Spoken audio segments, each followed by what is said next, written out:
So for the next talk, we have Adam, CTO of Chef, who will give us not really a talk from what I heard, but more of a group discussion slash.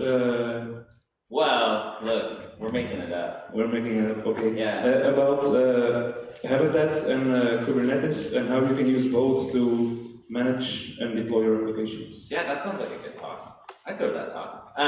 Ian, who works at Chef and is a delight, had a whole talk, and he was going to give it to you. But when the EU stamps your passport, do you want me to stop talking for a second? No. Okay. When the EU stamps your passport, it's good for 3 months. And he had 2 months left on his passport. And so, luckily, they stopped him at his home airport. And we're like, no. Like, if you get on this plane, you can't get into Europe. And so he wound up not being able to come.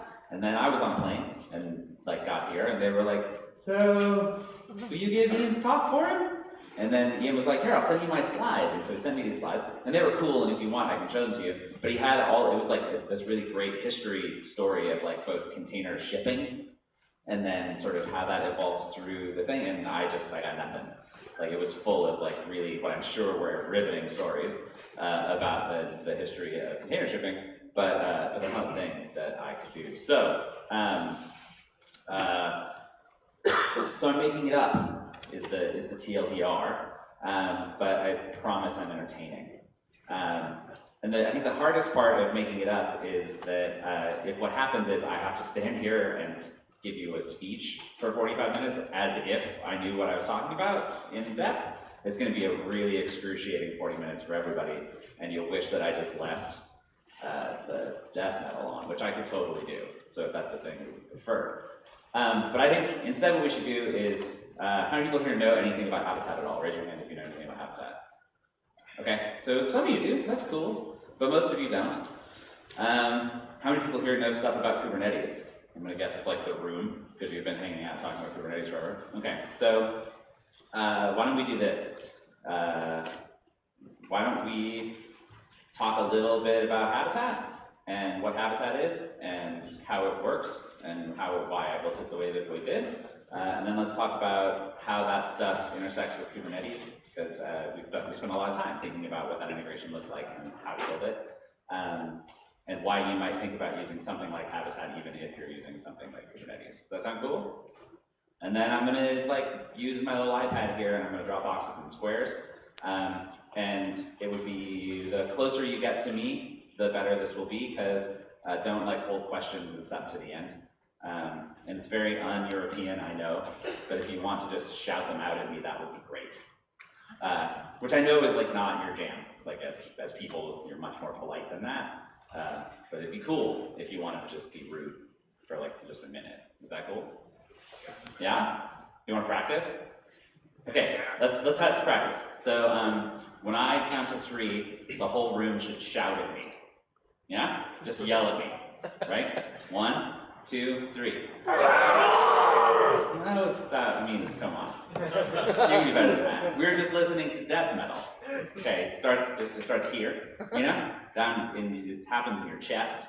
You kind of freeze your vocal cords up, right? Ready? 1, 2, 3. Yeah, there we go. That guy's got this. I don't know about the rest of you. Most of you are fucking silent. This talk's gonna be boring. It's your fucking fault.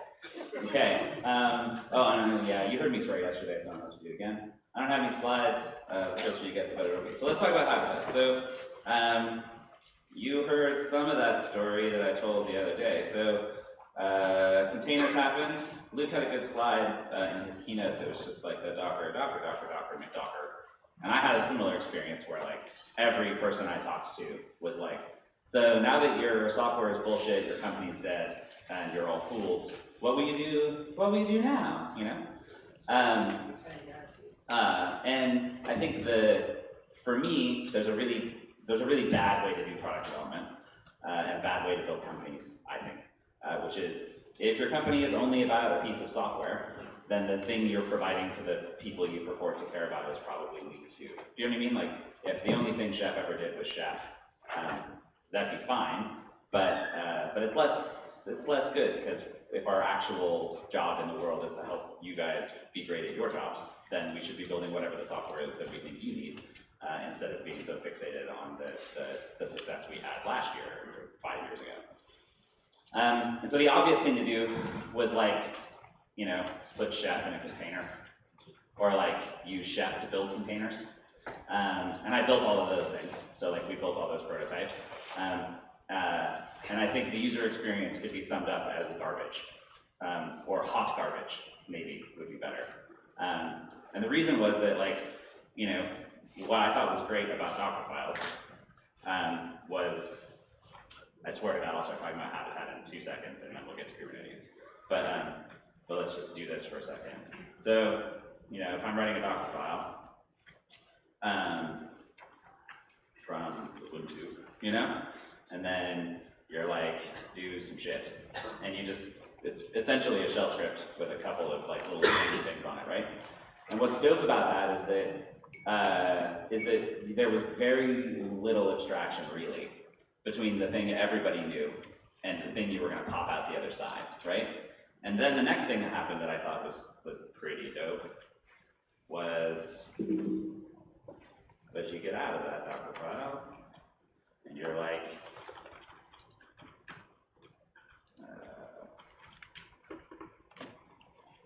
yeah, sure.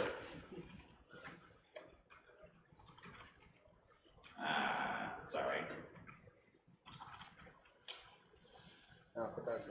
Start Docker. And, you know, this is why I wrote configuration management systems, right?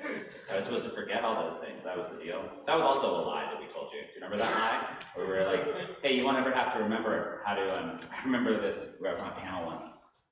See, I get to ramble. This is my favorite part about making talks on the fly. I was on a panel once with Luke Knies, Theo Schlossnagel. Do you guys know Theo? Theo is like the Michael Jordan of systems administration. If you didn't know that, he's like this. He'll never be as good as Theo. No one ever will. He is so good. Very smart. And we were talking about how hard it was to set up Pixie boot environments, like Pixie booting clusters. And Luke was like, it's not hard, I just run a Puppet recipe that some other guy wrote, and like, everything's cool. And we were like, no, it's not. Like, that's not a thing. Like, it's actually a lot harder to Pixie boot things. And then Theo turned to both of us, and we were in a room about this size, but it was full, which was weird for this panel. So we're talking about Pixie booting, and you know, it was very up our noses. And Theo turns to both of us and goes, you don't need configuration management to do that. Here's the commands. And he just rattles it off on the top of his head. He's like, you install this thing, and then you would put this in this file, and you would write these things. And he did it like 2.5 minutes, and he was just like, dun, dun, dun, dun, dun, Pixie boot done. And I was like, man, that's why. Like, we need config management because I have no idea what you just said, and I will forget it 2 seconds later. And he was like, well, that's because you guys are done. And I was like, okay, you're right. Anyway, there was a point in time where we told you could forget about all this plumbing and shit, and that was a lie. You can't. So, but the moment where you did this, you were like, Docker run, all right, fine, because my connection's broken. So look, the thing was, you've all run Docker run before, and you say, I want to run some stuff, and then it happens, and it feels like magic, right?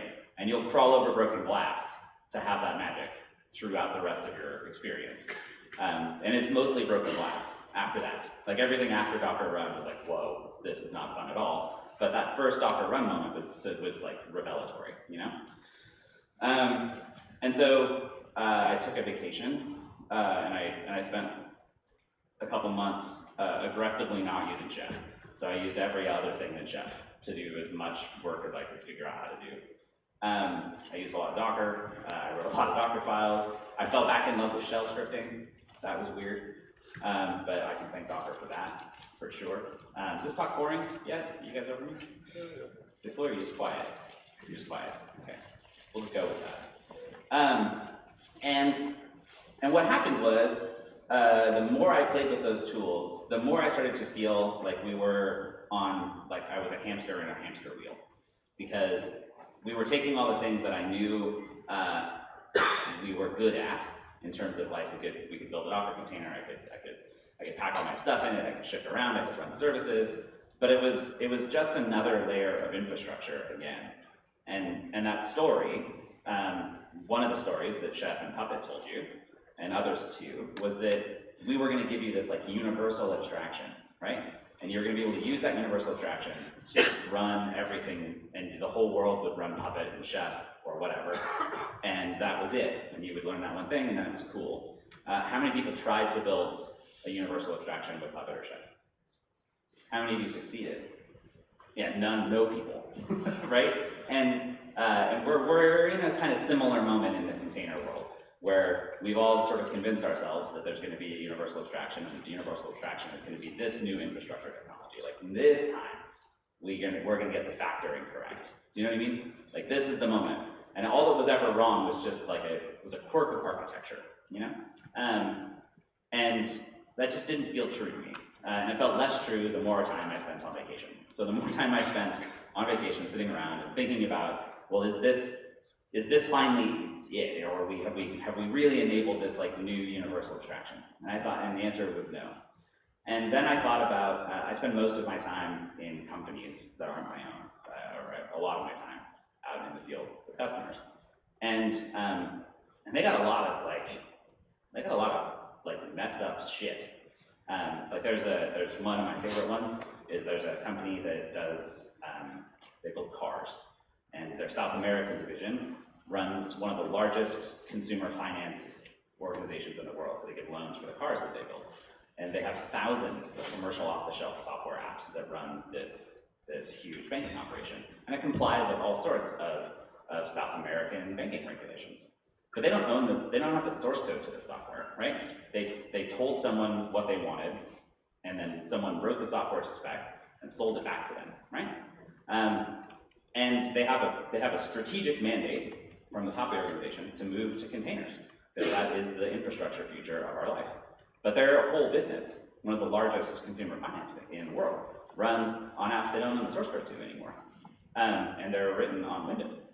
And so, like, how are we going to move them to containers? Like, are we going to rewrite 1,000 commercial off-the-shelf software apps to do, like, banking reconciliation laws in Brazil? And, like, to what value? Like, why? Why would we want to do that? And the answer is, because it fucking sucks to run 1,000 COTS apps that, like, you don't own to run a bank. And so, like, if our only way home out of that sucky thing as human beings is to write that software, then we won't care about the business value of it. Like, we'll justify it just because we're miserable. Do you know what I mean? Okay, to my point. So I was thinking about those things, and I was thinking, okay, how would I move those things? How would I take an app like that?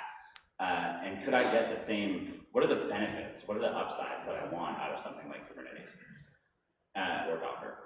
And what I want are, I want that immutable artifact. I want to be able to build the software. I want to be able to run the thing that I built in every environment wherever I would want to deploy it. I want to not think about provisioning too hard. Like, I want to think about it just enough, but mostly I want that stuff abstracted away from me.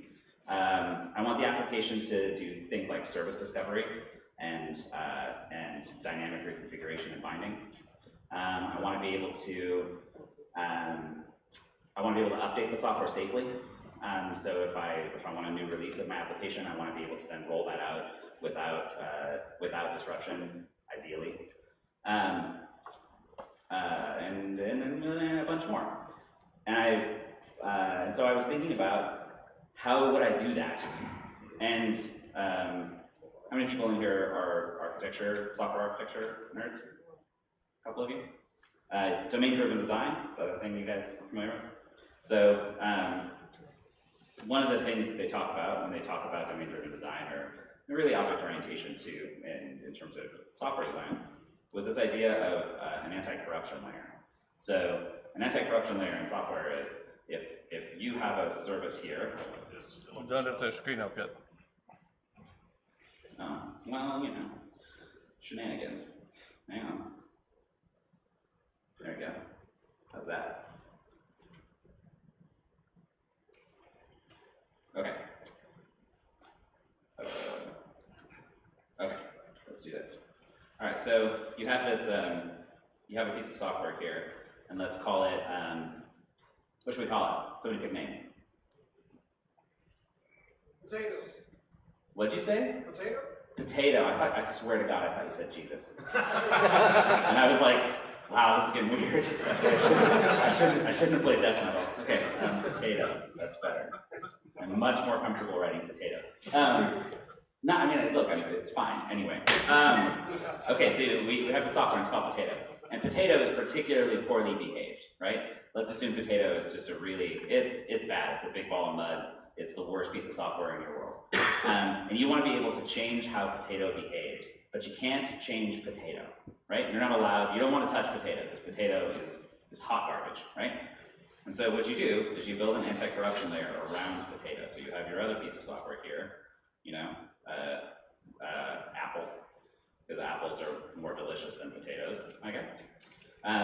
And rather than shoving potato into apple and making the ball of mud worse, because if you have a ball of mud and you put something in it, what do you get? More mud, right? So what you do is you build an anti-corruption layer between these two things. And so you put a boundary here where if apple wants to talk to potato, it has to talk through the anti-corruption layer. So you're essentially building like a barrier around a shell, around the bad code, right? And so what I thought was, hey, you know, we keep reinventing the infrastructure thing in an attempt to fix the application layer. What if our applications could just be well behaved? Like, I can't change the inside of the application, but there's actually nothing wrong with the inside of that Brazilian Cops app. It's been running for 20 years. So like, it's great. It's bug-free. It's been bug-free for a decade, right? It just blows to operate. So could we instead put a little shell around it and build an anti-corruption layer and talk to that? And if we did, we get consistent behavior out of the applications, right? Because right now, what we're saying is, hey, if you buy all of the constraints of all of the things that make something work in Docker or in Kubernetes or whatever, then you can have nice things. That's literally the story. It's like, great, if you buy into all of this stuff, then you can have stuff you like. And then inevitably, what happens is we want to put the things in there that don't meet those constraints. The talk that was before me was about the storage interface inside of Kubernetes. And I swear to God, I sat through that talk 5 years ago at OpenStack, right? Where they built a storage interface that allowed you to have pluggable storage engines. And like, you could define them in state. And like, we can do that in Kubernetes now too, because you need disk, right? Like, that wasn't a bad talk for the record. Like, it's not bad kit, I want to see it. But it again is us pushing the infrastructure layer up and saying, hey, like if you just adapt to everything that I say, then it can have nice things. So this idea of an anti-corruption layer is where Habitat began, because I started to say, okay, well, what are the behaviors of an application? Like, what are the things that applications do? And so let's just run the thought experiment, because this was literally mine, and then we'll get to Kubernetes here in a second. But shout them out. What do you do? What are things applications do? Run. They run. What else? They crash. They crash. What else? They exit. They exit? Like cleanly. Yeah, exit Yeah. 0. Exit. What else? happens? Say again, louder. Log. Logging. They log things. Yes, they log. What else do they do? They core them. They what? They core them. We call them? Core them. Core them. What? It's like crash, it's core them. They Core dump. core them. Yeah, we got crashed like 5 times. What else do we do? We talk to databases. Yeah, we talk to other applications, right? What else? Do they deploy? They fill the memory. They what? They take memory? Yes, they eat memory. They deploy. What else do they do? Users interact. Yeah, users interact. They write data. Network connections, they accept Yeah. What else? They update themselves, yeah, that's right. What else? So here's what's fun. We're gonna run out of steam, and it's right about here. And this is a fun thought experiment for basically any time that you're talking about building information. Because when you start, it always looks like the problem is intractable. So if I told you we're gonna build an anti-corruption layer that allows us to have a consistent interface to the behavior of all your applications without changing the applications, you tell me that I'm bonkers. You'd be like, nope, that's too big a problem, you'll never get home. But if you just write the list, and you're like, well, what do they do? Like, that's pretty much it. And like, they talk to device drivers as well. sure, they talk to, I mean, they do a lot, but like, but it's not infinite, right? And so we have this list. And so the thing Habitat did and does is I took each of those things and I said, okay, well, what's the right behavior? What do I want as an administrator? And so like, as an operator, when I want to run the application, I want to be able to call the same command to run every application I run, right? I don't want to have to guess. So, you know, a good example there is how many people run CI pipelines that then go to production, so you do like continuous delivery or something, right? How many of you have a different pipeline where the details of the pipeline are different for every application you run? Yeah, most of you. How many of you like that status quo? The answer is no one, because it's awful garbage. And so what you would love is to be able to have a single way and just say, every service we have for the whole company, I can just say, have, start, Yorko, service. Right? And if that was just how you started services for the rest of history, then everything else gets simpler, right? Even though under the hood, I don't know what kind of crazy application you have. So like it could be doing some weird stuff in order to start. But as long as I say, this is how you start, then things get better. And so the other piece you can do there is you can say things like have, start.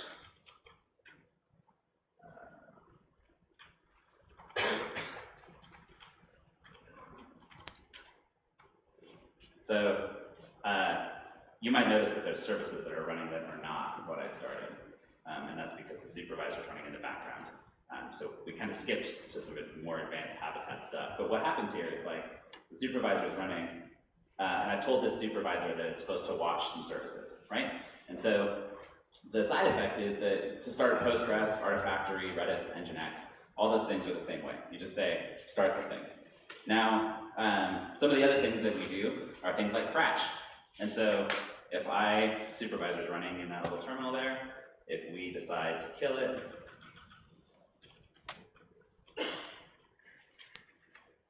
oh, that's going to be hard to read. Let me fix my mistake. All right, so we kill Redis. Over on the right, Redis restarted. And it's because the supervisor noticed it died and it came back up, which is basically the behavior you want all the time, right? If your service just crashes for no reason and you declared that its state was supposed to be up, you want it to be up again, right? Kubernetes solves this for you, right? Service crashes, either your container deals with it on the inside or it doesn't. If it doesn't, what are we going to do? We're just going to reschedule the pod and run your workload again, right? Because that's the right behavior for applications, right? So that's crashing. Logging you can already see. So logging gets handled by the supervisor by taking whatever you spew to standard out and standard error, and we stick it in the supervisor. So that's how your applications log. You can also log to files if you want to, but it's better to not.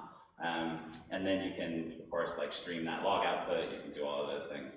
Other things we said, they talk to other things. So and do service discovery. So the way that works in Habitat is that all the behavior sort of beyond what I just showed you is something that you opt into. So you can say things like have start, or let's say we have an application, we called it potato. No, we're building a new one, we called it apple. So we call it Gent apple. And let's say that it needed a database. So we could pass find database, and then we could call it Postgres.default. And if you saw on the supervisor, you see it right there actually, because Postgres is upset about something. Its health check is failing. It's another thing we do with applications, we check their health. And so that's a built-in thing inside Habitat. So the health check's failing, so that's good to know. Postgres isn't going to work. But if we wanted to bind our application to Postgres, all we would have to say is we have to declare inside of the Habitat plan, which I can show you in a minute, that a database is necessary. We define what the data is that will allow our application to talk to a database, and then any service can just decide to emit data that works. So essentially what you're doing is building a parametric bind. You're saying, hey, I need an IP address, and I need a password, and I need a few other things to connect to the database, and then some other service can supply that information, and you can bind the two together, right? So you're essentially doing service discovery, right? And then inside of those, and all that's happening outside your application. change your app to get that stuff done. Okay, so what else do applications do? Because we made a list. User interact with them, we sort of showed that stuff. Update and deploy. So, because my network connectivity is not super working in my VM right now, it's hard to show you the update. But the way that that works is very similar. So, by default, you'll never update a service once you start it, because that's the behavior you would expect. But you can decide instead to do so. And if you do, you can basically pass an update strategy. And we can say rolling. So if we were to start the service with an update strategy of rolling, all the instances of our Gent Apple would elect a leader who is going to check for updates. And it would be watching a Habitat repository for new builds. And when those new builds come in, it would decide to update itself. And then each other instance of your service would take turns updating itself, right? And they would just do that automatically because you said so. And so when you start the service, you just pass that option in. And what's cool about this is all those things that we listed off earlier, those are the conversations you have with your peers when you're talking about the behavior you want. You say, what's the safe way to update this pod, right? So can I just blow the whole thing away? Do I do it in rolling pieces? Do I do an A/B deployment? Is it progressive? You know, do I start with 1 and test it, and then I do 2 and test it, and then I do 4 and test it, and then I do 8 and 16 and 32, and then the whole cluster, right?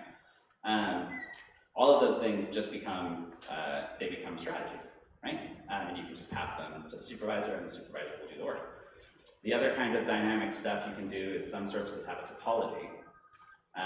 So a good example there might be leader-follower. So Redis does this.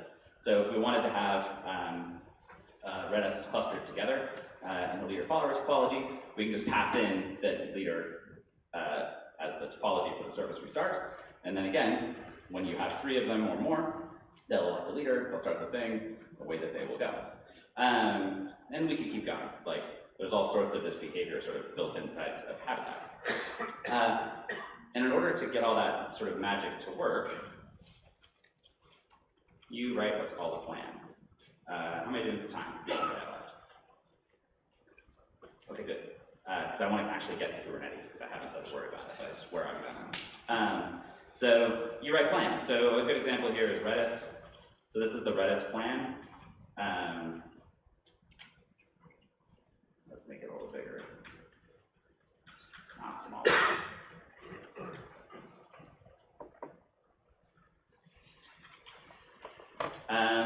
And you might recognize this because it's just bash. Remember I said I fell in love with bash. So this is a plan, and basically it just says, hey, this is Redis, it gets built from an origin. All software in Habitat comes from somewhere. And so in this case it comes from the core origin, which is that open source project that we all maintain together. You could also build your own version of this with your own origin and just rebuild Redis, and then you would have like Adam's Redis.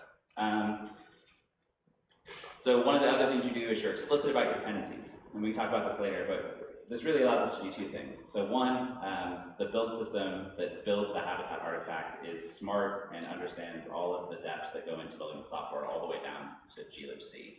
And the side effect of that is we have a build service that we run. It's a hosted one, and you can build your packages there. And it automatically looks at the dependency graph. And so when we ship a new version of glibc, every application that needs it will automatically get rebuilt and a new version published because the dependency changed.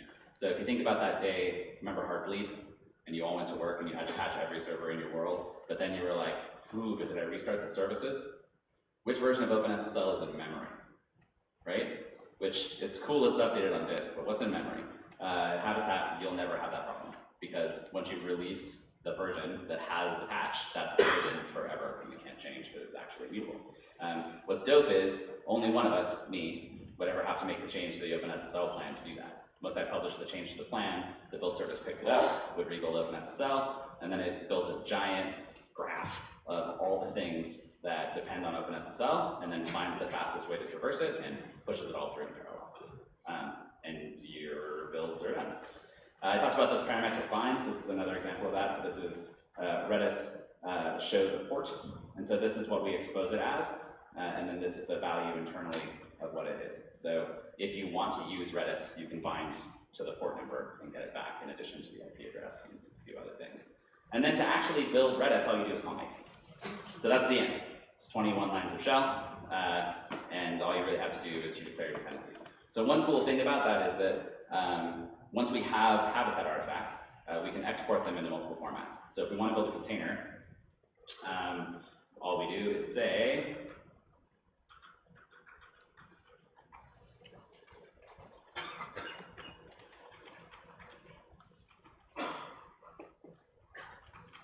that. And now what you will get is a minimal Docker container that has Redis, glibc, and the kernel, basically. Like there's no kernel in the Docker container, it's just Redis and glibc. But there's other formats. Tarballs, you could export it to an AMI, you can export it, and soon you'll be able to export it to VM images, right? And then you'll automatically have these tiny things. And again, when you think about those pipelines and the shape of the application problem, that's kind of glorious, because now I can rebuild, if I build my CI system so that every time I publish a new artifact, I also export that artifact into all the formats I want to run it in, then I can guarantee you that no matter whether I'm using Kubernetes or I'm running that COTS app on a VM, in both cases, they're going to get rebuilt on security updates automatically and published, and I can make that pipeline more reliable. And so, so we should switch to Kubernetes. You want to talk about Kubernetes? Yeah? Or do you want to keep in Habitat? One remark regarding the previous Yeah. slide, it's that the format looks like Gent builds. But Yes, it also should look a lot. If you ever run Arch Linux, it looks like Pac-Man, because I love Arch Linux, and I think that that was the best build system ever made. And I almost just used it, but it wasn't quite right. Reference error 33. Okay, so any other questions? Yeah. What about something more complex? I mean, you just described Redis, but what if I have something that means a Redis and I have no idea, Postgres and 5 other things? Yes, so let me show you. Is that just basically package debts or? Well, so if there, so the question was, what if you have more complex things? So yeah, if it's an application dependency, so it's like my application has lots of libraries it depends on, then yes, those are package steps. If it's a runtime dependency, so let's use Habitat itself. So let's go look at the Habitat source code for a second, because that's a great place to see some of that complexity.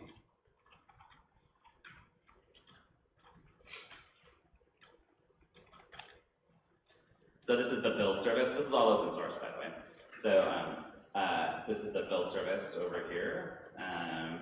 And it's a pretty complicated microservice architecture. So there's a lot of very small services that handle pieces of the domain, and then that builds up into the build service. And so the a good example here is the API proxy.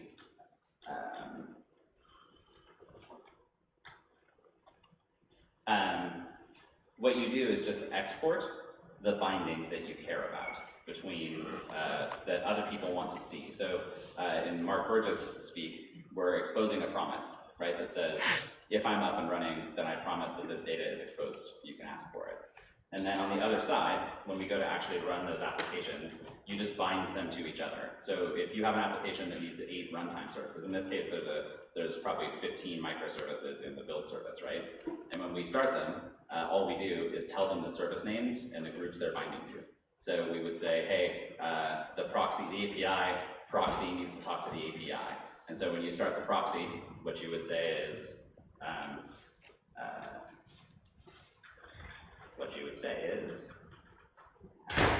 start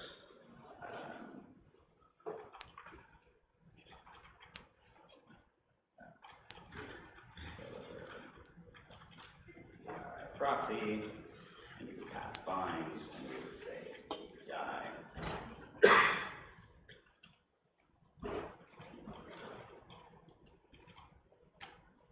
So what you're saying there is, hey, I'm expecting this contract. I need something called API, and you can find, and you, the application, can find API at this service group, right? And so you're really flexible about what you can do at runtime, but you don't declare it when you do it at build time, because you don't know what all the topologies are that might happen over time. So the use case about that is that you want to really be able to ship one artifact the whole time. So what you don't want to have to do is change the is change the artifact in order to run it in multiple environments, right? So an anti-pattern would be, I build 5 containers, one for each of the 5 environments I'm gonna run it in, right? And then I ship those 5 containers to 5 different things, and they have 5 different Kubernetes pod definitions and all that junk. Instead, what you want is to just change the options at runtime, and that's what Habitat does. Does that answer your question? Yeah. To a degree. I mean, there's a lot of magic behind it, but what I would basically need is, let's say, I would need a shell script that has 5 hap start commands in the right order in order to get the whole thing out. yes, that's right. Okay. Yeah, if you wanted to all run it on one box, you would just call hap start and pass the bindings, and you're done. And then that's the exact same thing you do when you're going to run it in production on 1,000 servers. Yeah, what's up? Does Habitat require root privilege to export to a Docker image, for instance? You have to speak way louder. Does Habitat require root privilege to be able to export to Docker image? Oh, that's a good question. Does Habitat require root privileges to export Docker images? I think the answer is probably not. There's been a bunch of work being done on Habitat and root privileges, so I'm probably a bit of a Luddite in that I've had root every day since I was 15, and so like Habitat required root when it started because I was like, who doesn't have root? Turns out like everybody is the answer. I guess security, go figure. And so there's a bunch of work going on to make that happen. So in particular, OpenShift, I don't know if you've used OpenShift, but OpenShift has a bunch of restrictions about how you build the containers that are kind of, they feel obtuse at first. We just did a bunch of work to make that stuff work well. So the supervisor itself now no longer requires root privileges.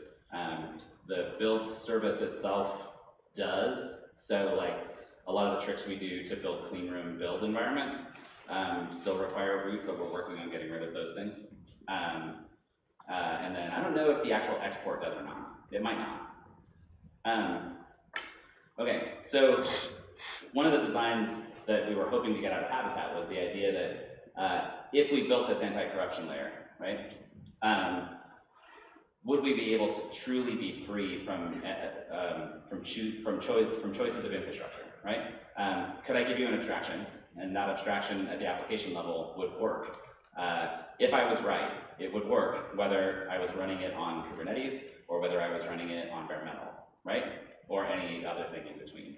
And so, so that's exactly what we did. So we worked with the fine folks at Kimball to build a Kubernetes operator for Habitat.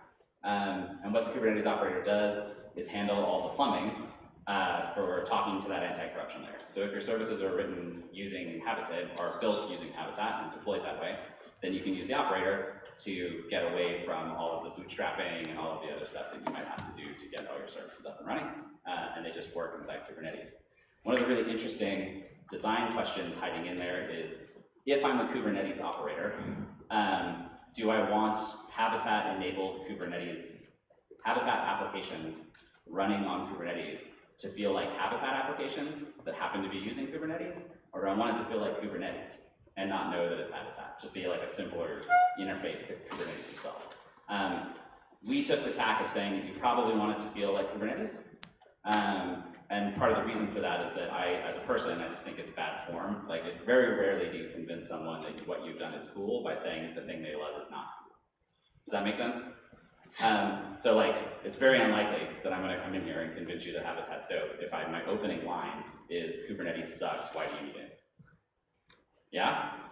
Right, because Kubernetes doesn't suck, and you know that every day because it's solving your problem, and who am I to tell you that it's not awesome? And so what we did with the operator is basically said, okay, Kubernetes has its own language here. Let's draw it somewhere else. Those are going to get confusing. So you have K8s here, and then you have a bunch of Habitat services. And we built an anti-corruption layer between those two as well. So what we said was, the Habitat operator sits here, and its job is to make it so all of the details, the Habitat-centric details of Habitat-enabled services running in Kubernetes disappear. And so, yes, you might still be using bindings. You might still decide that you could even decide that you want to use Habitat's update strategies instead of Kubernetes. So if you wanted to like deploy containers and you were happy with them living for a long time, but you still wanted immutable deployments, you could do that if you wanted to, right? But it's all opt-in, right? Nothing is, we don't force any of that stuff on you. And honestly, this has been working great.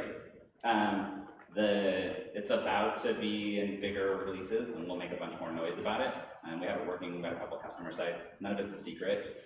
It's just there's still some rough edges. And I think we're closing in on time, so I should wrap up. Any more questions, or am I done? What's up? So there is do I need to build? Can I skip the build cycle and go to packaging directly? Can you skip the build cycle and build a habitat package by hand?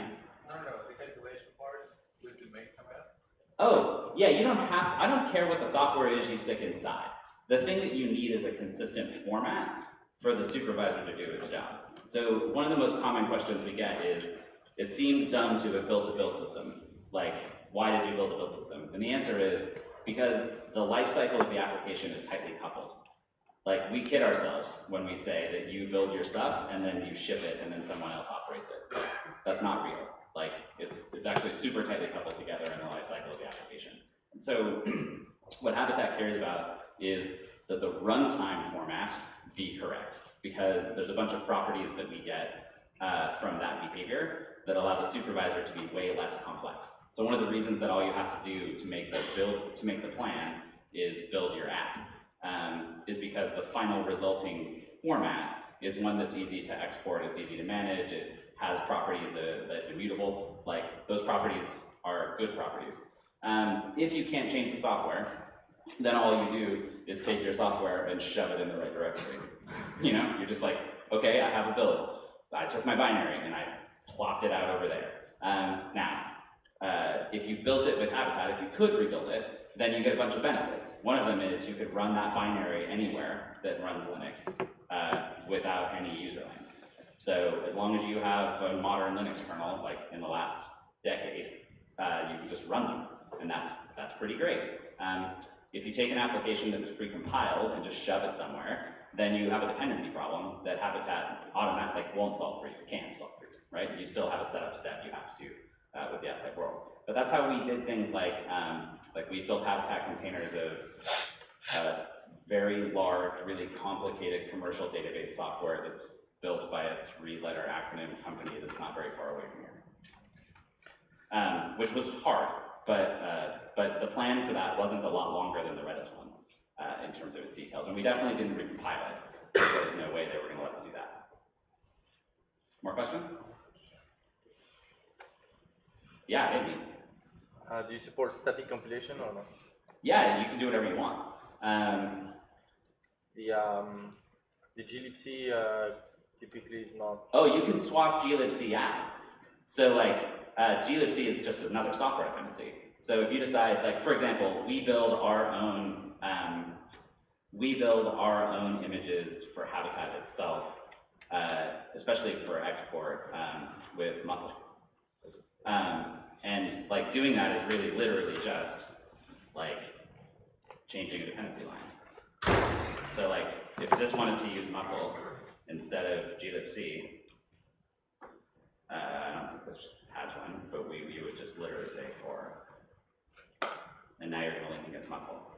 And that's one of the beautiful things about the build system is that like you can swap out libc, and like that just works and it's fine. And like and everything just moves along. Yeah. Okay. Thanks for listening. Oh, you have more questions? We can take them all. You come up here and I'll answer your question. Should I come over there? Or do you have one more or what? No, We're done. We got to be done. But you can come and talk to me. All right. Thanks.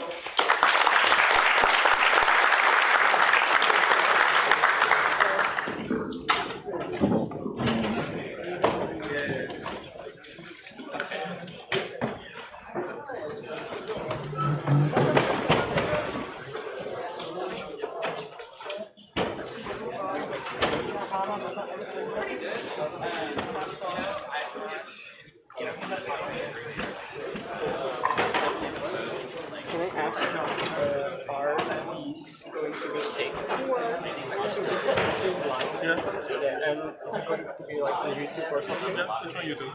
Yeah, okay. Because my colleague wanted to see it, and I had to record my other colleagues' talk yesterday on my phone because, you know, they didn't stream it from there, so I wanted to know it.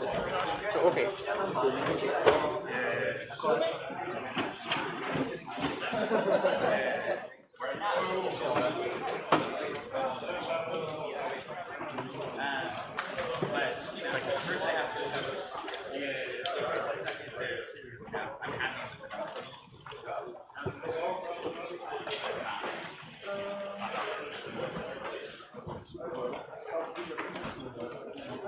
That's not an accident. I back to the earth started using it. So like it works almost that way.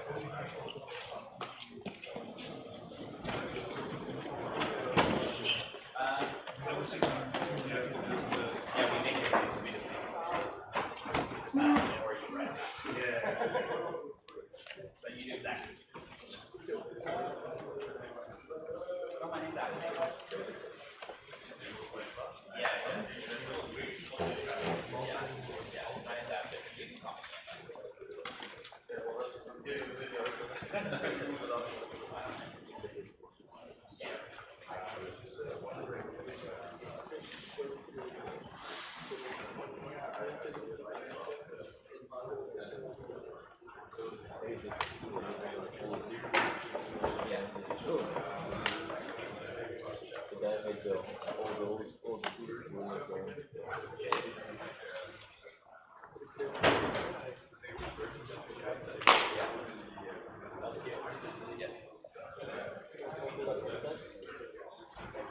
Yeah, how does that does that sort of on steroids? So like that part of the build step in there.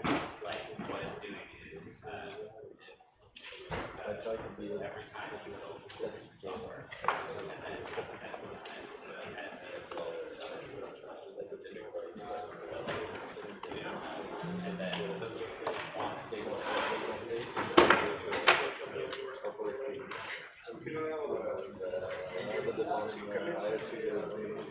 that's right. If you don't code an SSL, wait your application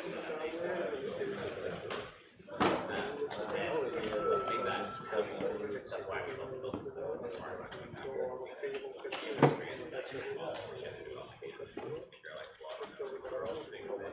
Yeah, it works.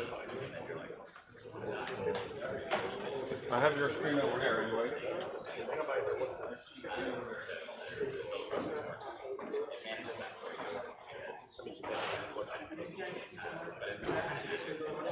Oh, but I'm getting your desktop over there, and that's mirror.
Okay, so for the final talk in the Kubernetes room today, there will be Zdenek, and he will give a talk about running OpenStack on Kubernetes.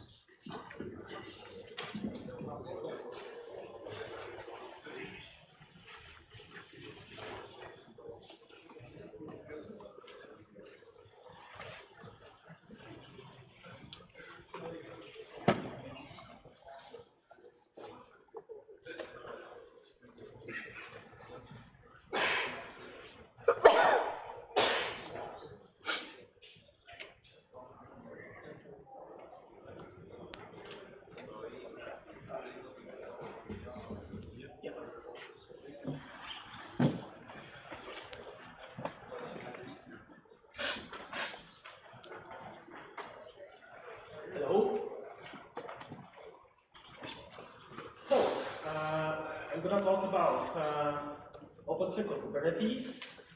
So, how many of you are using OpenStack? Good. And how many of you are using Kubernetes? All the better. Fine. So, let's talk about this. About me, my name is Kenda. I'm working at Cloud Infrastack. We are doing private cloud computing and open source consulting. You can find us on the website, cloudinfrastack.com. So, we'll be running the demo here, which are objectives of the demo. So, we have here the box, which is running the OpenStack and Kubernetes. And the objectives of the demo will be to install Ceph, MariaDB cluster, which is doing the database for the OpenStack, and install OpenStack core services, which are like Memcache, Rabbit, Libvirt, OpenVSwitch, and Keystone. And also install OpenStack services after them. That's Horizon, Glance, Heat, Neutron, or Messenger. And we'll try to log in into the new OpenStack dashboard if it will succeed. We'll see. So let's start with the demo. So basically, I've already prepared some parts of the demo. So before 10 minutes, I deployed Ceph. So we can see like the Ceph is already running. And I also deployed the MariaDB database. So let's see if we can turn it on. Yeah. So it's running it here. So these are the I think, two basic cornerstones we can begin with. So we can see we have MariaDB deployed, and now we will start with deploying the OpenStack core. So I've scripted it.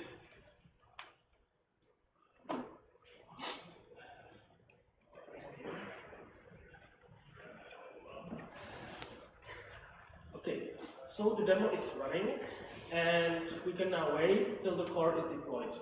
We can see that Kubernetes is now deploying new controllers. We can see all the basic services are being deployed as we speak. So let's return to the talk itself.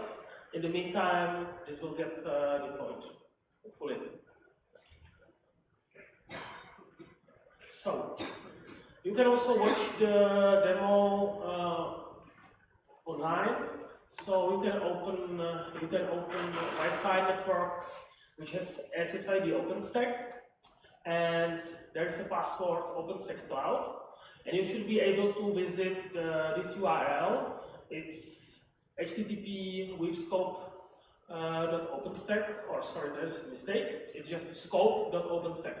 So, you know, if you're lucky, try to log in into the Wi-Fi, and you should be able to view the scope as the OpenStack is being deployed. So,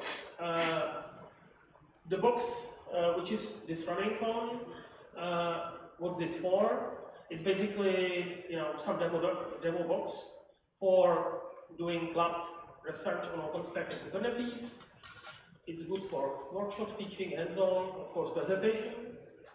And we're also thinking about putting it into use maybe with some field research or mining industry, wherever. So it's just a piece of hardware which could be used on many interesting tasks. The hardware itself, it's Xeon D processors. So there are like 3 compute nodes, which has the compute and storage. It has 36 GPUs, 190 gigs RAM. There is also a control plane from 2 like smaller servers, Intel NOCs. There is one Wi-Fi, so you can like connect to the Wi-Fi and use it. And there is also one Raspberry Pi which is doing monitoring. So basically, there are the lights, and they will be showing the load of the compute nodes and of the control plane. So now we see the control plane, which is like the weaker hardware, is red. So that means it's loaded as the OpenStack is being deployed. Okay, so let's talk about the OpenStack deployments. So OpenStack on bare metal. It's I think the thing which everybody starts with. There are some pros. It's I think easy for start. You know, we have distributions and installers which exist. What are the contradictions? I think it's expensive because you need multiple bare metal nodes and even more for arch availability. It's also hard to debug, hard to tune because it's all-in-one install. So all the services are on like single node. So it's all like a big black box, and it's also paid to upgrade. So the summary for us. We don't do this. We don't put OpenStack on bare metal. Now, OpenStack on virtual machines. So, what are the advantages of running OpenStack in virtual machines? Basically, advantages are that the services are isolated, so it's easy to scale, easy to debug. It's good architecture and convenient install with config management. So we use Puppet for this, and it works very fine. What are the contradictions? It's still expensive because you still need like 30 gigs of RAM for OpenStack control plane, and it's even not in edge available mode. And of course, you have payment upgrades at the same time because you have to do the chorusing and all the other like edge available clusters, and the updates which are done with config management tools are not convenient. You mostly have to do it manually by upgrading and doing the manual work. So the summary is We do this in production, so our current production OpenStack deployments are deployed in the virtual machines. And about configuring it, so we use Puppet for configuring OpenStack on virtual machines. It's our production platform. It's also our favorite config management tool because it nicely plugs with the rest of the architecture. And also the Puppet OpenStack modules are very mature, so it's convenient to work with them, it's stable, it's reliable, simple, easy to use. You still have to do your homework because you need to take the Puppet modules and assemble them and make them deploy OpenStack as you like it. So you still have to do some work, but it's convenient. So let's see how our install is going in the meantime. Yep. So it seems we have completed already the step number 2. All the OpenStack core services are deployed. So let's see how it looks. So we have the services. So we see Memcached, Keystone, RabbitMQ, and MariaDB are all deployed. So I think we can go to the next step and to deploy the OpenStack services itself.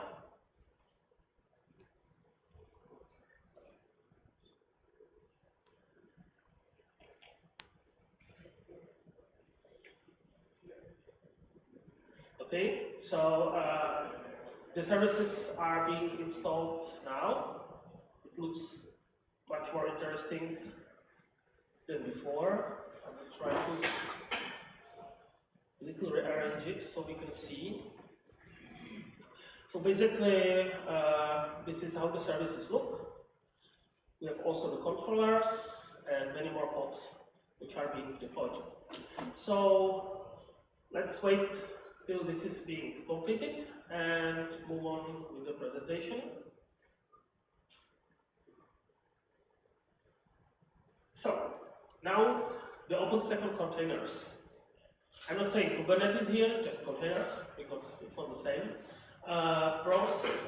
It's very lightweight. What we observed when you compare deployment on virtual machines, you consume, I think, half of the memory which you need, and it's also in actually available mode. So it's pretty good.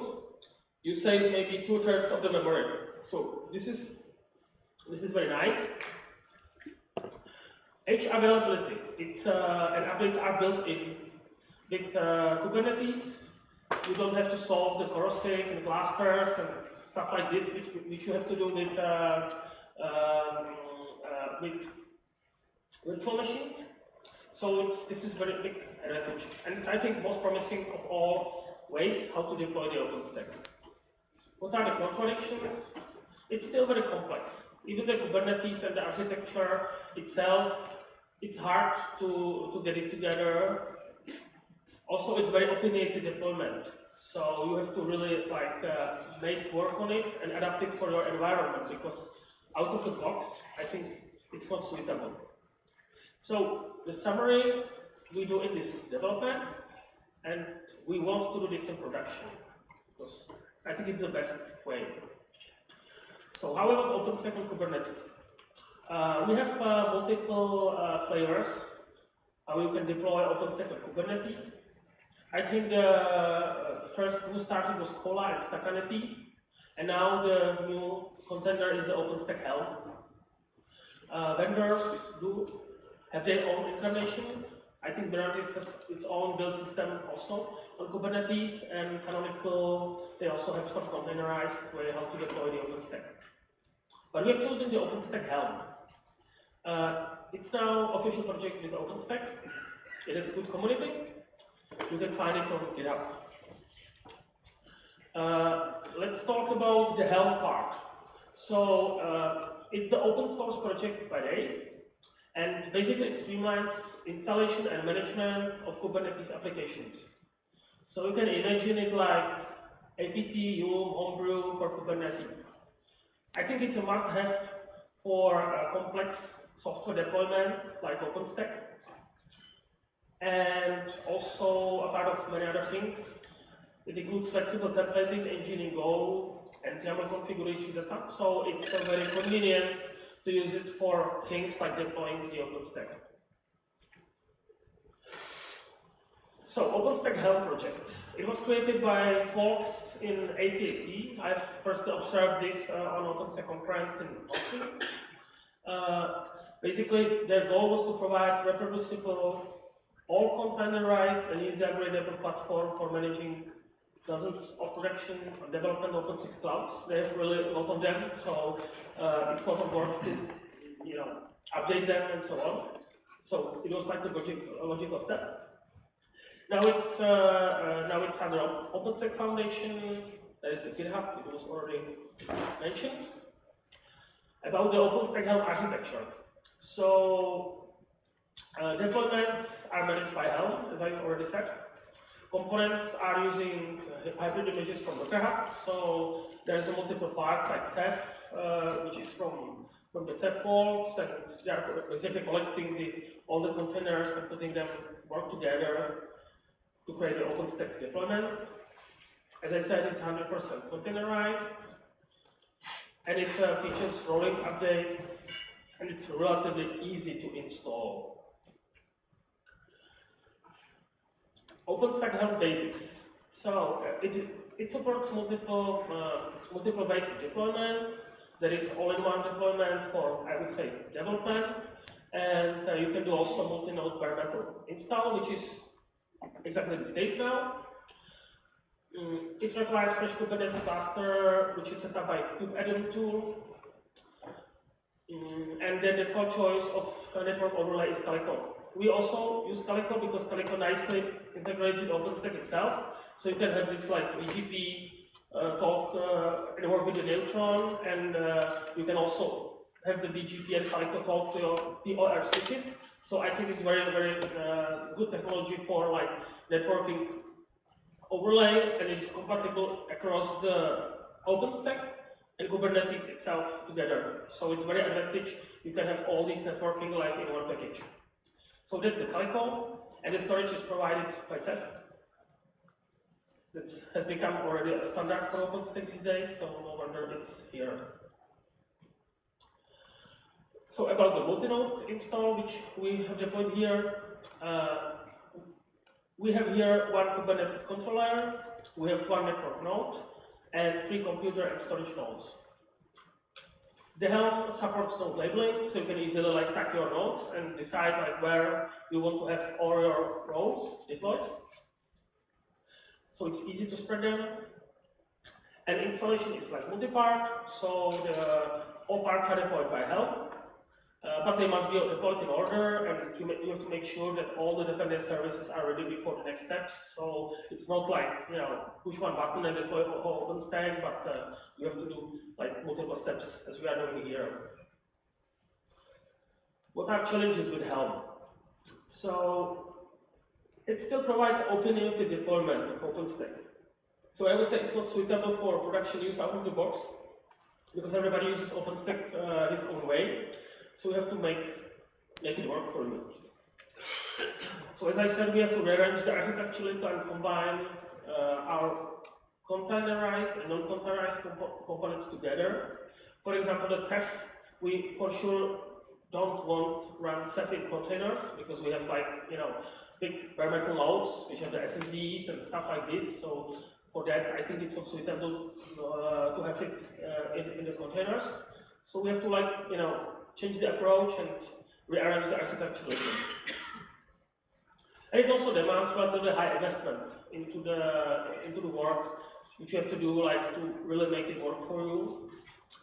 And of course, there are risks included with new technologies which you have to cope with. So the conclusion.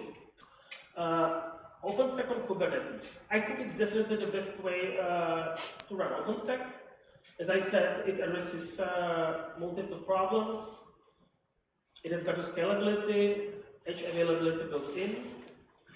You have consistent upgrades, and we are moving towards this regards a production platform. So I think it has a great future as as a new way how to deploy the OpenStack and make it work better for you. So that was basically this, and let's see what happened here. So, okay, I would say we are all set up.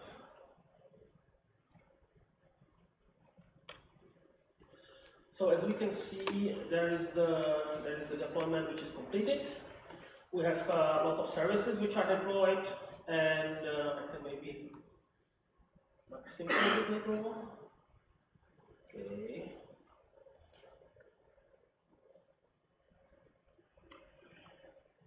We can make it maybe more transparent. Yeah, so basically here is all the deployment scheme. So this is how the OpenStack looks when it's deployed with container technology. We can see the controllers here, we can see the pods. So that's basically it. I think the deployment is completed successfully.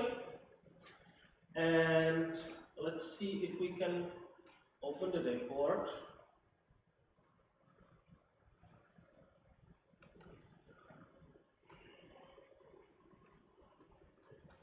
Okay.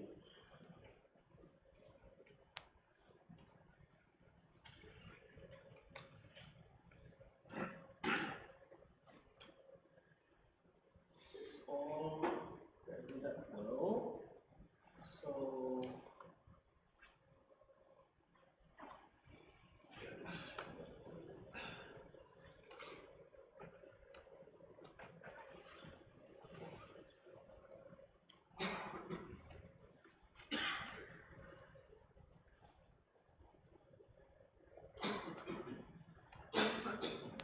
okay, so the horizon should be working in notebook mode on this address. So let's see. Oh, it's here. Cool.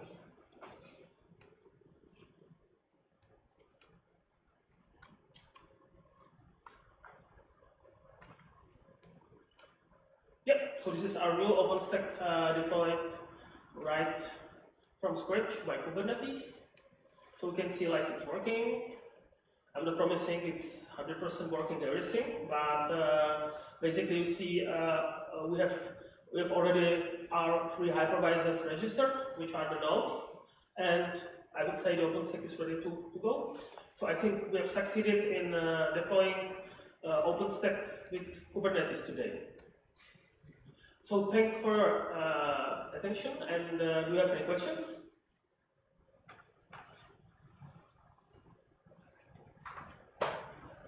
No questions?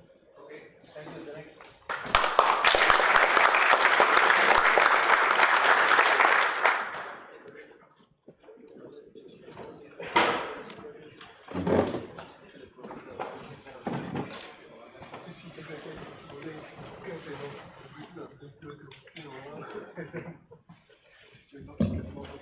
So for people still hanging around in Gent tonight, there's a meetup, a Kubernetes meetup, that starts around 6:30, and it will be in the same room here. So if you want to hear more about Kubernetes, join us at 6:30.